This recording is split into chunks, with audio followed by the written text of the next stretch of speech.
Hi everyone, I'm Dr. Anisha, your microbiology faculty, and today's session is very crisp, very simple, but it has a great significance for your exams point of view.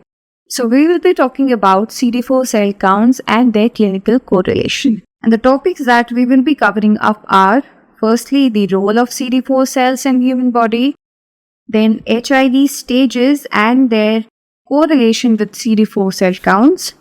And most importantly, the ones that get asked in your exams are the occurrence of opportunistic infections with the rise or fall of CD4 cell counts. So firstly, we must know that these CD4 cell counts or the measurement of CD4 cells have been used for decades to understand the progression of HIV infection, right? And where do these CD4 cells develop? They develop in bone marrow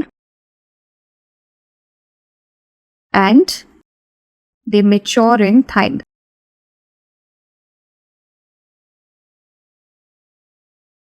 Right? And this particular virus, HIV virus, this targets and destroys CD4 cells in peripheral blood. It's very important that HIV virus is known to destroy or destruct CD4 cells.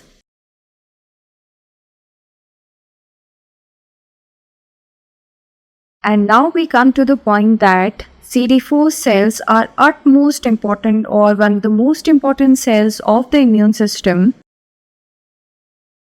And the major role in immune system is that they circulate throughout the system, throughout the body to fight against infections, to fight against whether it is bacterial or it is viral or fungal infections.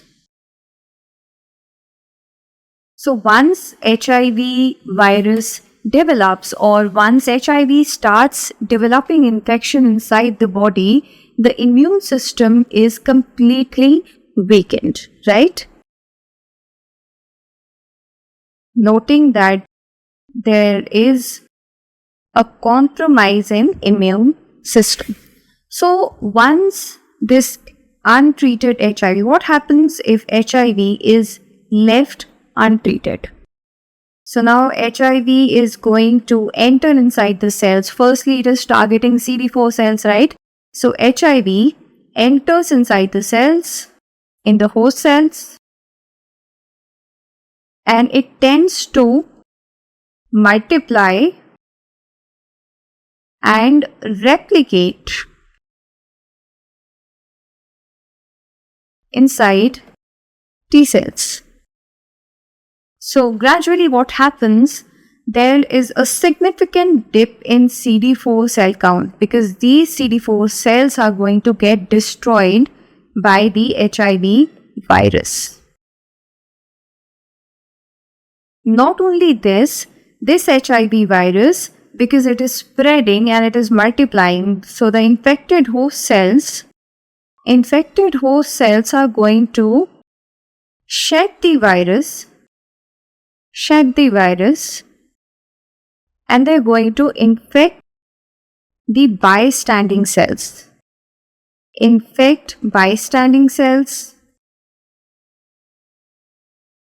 eventually the cycle of multiplication goes on.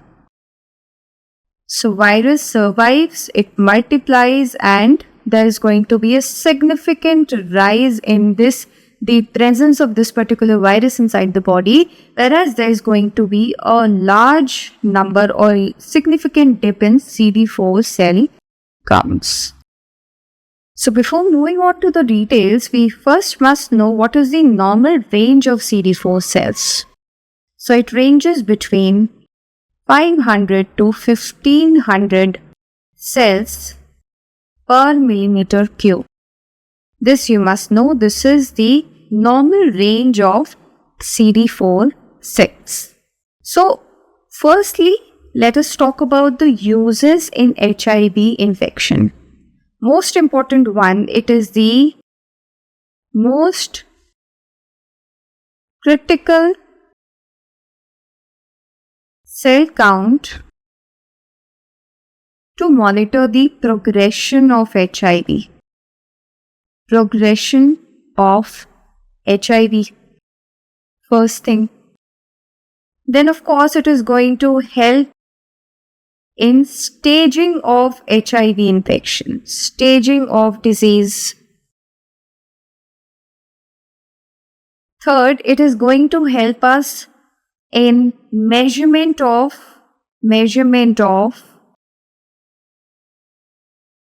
the number of CD4 cells. And lastly, it is going to help us monitor the therapy, monitor the antiretroviral therapy. Because on the basis of CD4 cell counts, it is naturally going to help us understand the progression, the prognosis of the disease, whether the CD4 cell counts are on a rise, whether there is an improvement in infection or the patient is deteriorating. So because of these CD4 cell counts, its monitoring, it is going to help us identify the patients who are in a worsened state or who are improving. And accordingly, we are going to modify the therapy and later on the other parameters. So these are the important uses of CD4 cells in HIV infections. Very, very important. Now let's move on to the clinical stages and their correlated CD4 cell counts. So if it is the CD4 cell count, it is more than 500 cells per centimeter cube. It is cells per millimeter cube. Then we consider it as stage 1, or rather can we say that it is a mild stage. So in this particular stage, the patient is mostly asymptomatic. Patient will have chances of development of oral thrush. Then patient can have Kaposi, sarcoma, etc. And most important thing to note here is that CD4 cell count starts declining rapidly. That occurs in stage 1 or mild stage. Now, what happens in stage 2? So, when the CD4 cell count is ranged between 200 to 499, then we say this as, or we call this stage as stage 2 or stage of clinical latency. One very important thing that happens here is that CD4 cell counts, they come back to normal, first thing, but the multiplication, patient improves clinically,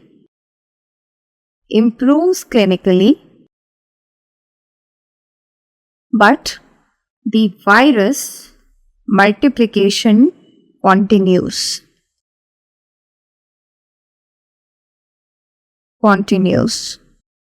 This is very important step. Why we call it clinical latency? So patient is not going to have much symptoms, but there is multiplication that keeps going on during this stage. And this stage, clinical latency stage, can last from few months to even 10 to 30 years. And it is in this particular stage that patient might have the most important or the most common opportunistic infection, that is pulmonary and extrapulmonary TB. Most common opportunistic infection in clinical latency stage. And it is very, very important to screen patients of HIV of having any symptoms or signs of tuberculosis. Very, very important. Next come the stage of this particular CD4 cell count wherein it drops to less than 200. So it is stage 3 or HIV or AIDS defining illness. So there has been a long period of clinical latency. So now what happens, there is going to be a rapid decline in CD4 cell counts, and patient is going to have symptoms like there's going to be weight loss, diarrhea, and other opportunistic infections. Patient can have cytomegalovirus infections. Then patient can have cryptococcal meningitis, cryptococcal infections, mostly meningitis and encephalitis.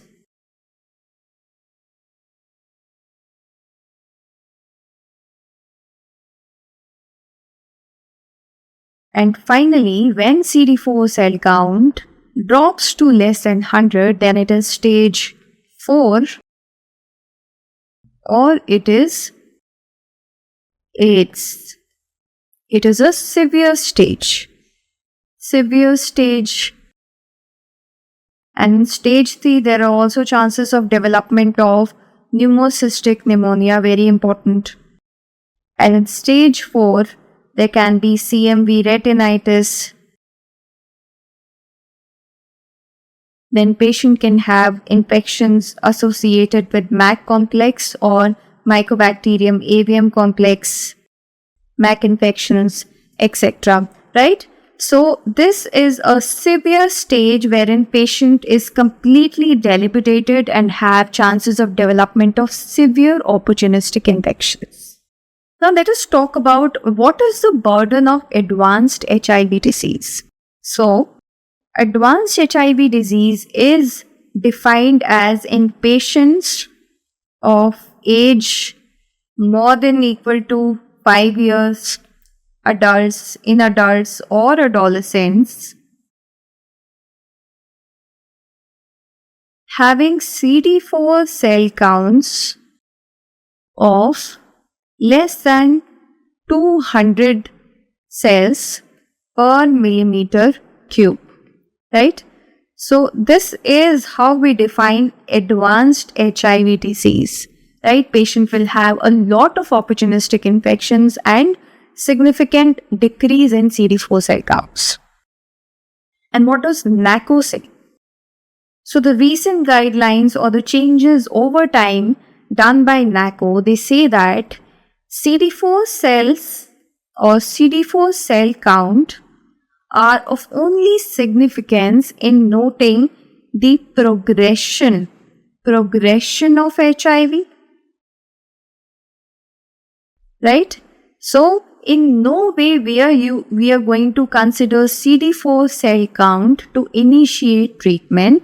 So now NACO rather says that we are going to treat all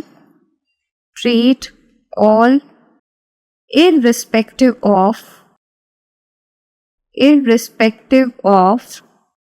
CD4 cell count. A very, very important point. What NACO says that now CD4 cell count measurement is not considered to initiate the HIV treatment. We are going to treat all the patients with HIV infection, but this CD4 cell count measurement is only going to help us monitor the treatment and to see whether the patient is improving or declining with its symptoms or signs. So when do we test these CD4 cells? Firstly, what is the baseline test? So baseline testing is done, with the name itself we can see that it is done at the time of diagnosis. And why are we going to do this? To monitor whether the patient is at risk of development of opportunistic infections, because with the algorithm, we are able to see that with the decline in CD4 cell count, there is going to be a number of these opportunistic infections that are going to occur in the patient. We have to prevent, or we have to avoid that particular risk in patients having HIV infections, right? And when is routine monitoring done? Routine monitoring is done every 6 months. So we check every 6 months for the progression of disease. So what is a successful response? Successful response is defined as a state wherein increase in more than equal to or about 50 cells per millimeter cube every 6 months, it is considered to be a successful response to what? To ART or antiretroviral therapy, right? So with these graphs, we can see the correlation between the CD4 cell counts as well as the development of or the occurrence of the opportunistic infection. So this particular axis shows the CD4 cell count, wherein we have the markings of 200, 400, 600 and 800. So what is the normal range of CD4 cells? It is 500 to 1500, that is considered to be normal. But when it starts dropping to a state wherein we have 500, then there are chances of developing bacterial skin infections, fungal infections, herpes, simplex viruses, right? Then at 400, patient might have Kaposi's, develop Kaposi's sarcoma. Then TB between 200 to 499, there are chances of development of tuberculosis, then hairy leukoplakia. Then under 200, when it drops down to 200, patient will have cryptococcal infections, toxoplasmosis, pneumocystic pneumonia, and finally at 50, this low CD4 count, there's going to be the development of infections by MAC and cytomegalovirus. Then there can be the chances of development of lymphomas, etc. Right? So this particular duration or decrease in CD4 count, it doesn't occur in few months or few days. It takes years to develop, right?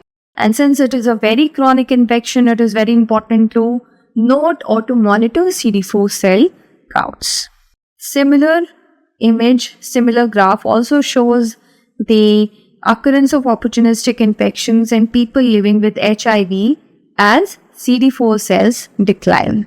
So these are more elaborated forms or more elaborated infections that develop. So firstly, if we say that with between 0 to 200, these are the common ones that we've already discussed, that there are chances of developing cryptococcosis, pneumocystic pneumonia, MAC, CMV, etc.